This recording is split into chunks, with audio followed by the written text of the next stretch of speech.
Konting tip mga idol, awareness lang. Ito mga idol, na-rewind ko itong stator niya mga idol, pero bago nun ay nahihirapan talaga akong tanggalin itong rotor niya dito sa kanyang kaha mga idol. Yun pala, nung pagkatanggal, pinturado pala ito mga idol. Ayun, kiniskis ko na nga na kutsilyo. Kasi ibabalik ko sa kanyang dating na hindi siya mahirap tanggalin. Yung ginawa ko mga idol na natanggal ko siya, yung kanyang core sa stator, ay tinanggal ko muna yung kanyang rotor. Pagkatapos ay kinuhit-kuhit ko dito mga idol. Kumo kay na siya, bali damage na siya kasi sunog na siya. Bahala na kung saan tatamaan, basta ang importante matanggal ko ito. Kaya dito ko pinadaan mga idol yung aking pamunson para lumabas dito yung ito. So ngayon, kiniskis ko ito ulit mga idol. Tinanggal ko ulit itong kanyang pintura para kung sakali na ma-encounter ng iba, kung halimbawa hindi dito sa atin itong customer na ito, at least hindi mahirapan yung mag-ayos nito sa susunod. Kung sakali kung saan siyang lugar na nagpaayos, nung magtanggal noong stator na yon mga idol ay hindi mahirapan.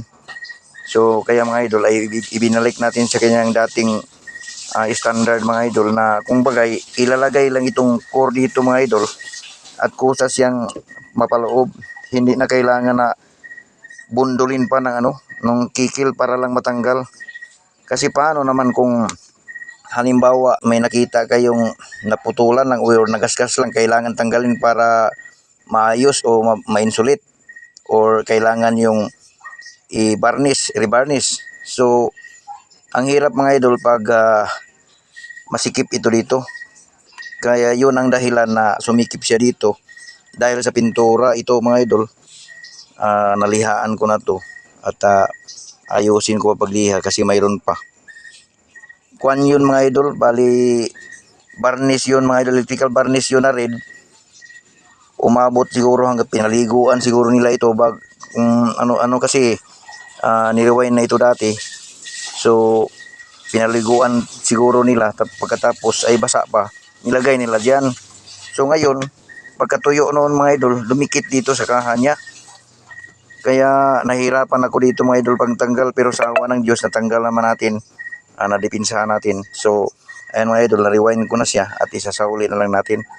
So limpyuhan sana ako ni para mabalik siya nga dilingon nga huot. Gibali pag butang ni mo diha, okay lang siya. Kung nga na ng mga idol, limpyo na ang diri. Ang iyang kuro niya, limpyo na po diri sa kilid. So ang ako lang puntos din ni mga idol nga, maguna-una po ta sa sunod na magtrabaho ani, kay dili man ta makaingon gud nga tapos na ko ini nagtrabaho kamo na pod, dili nga na. Kung dili, maguna-una pod gyapon ta kung sa sunod pohon nga na ay magtrabaho nga lain, so dili pod sila maglisod. So ingana ra na mga idol, daghang salamat sa paglantaw. God bless.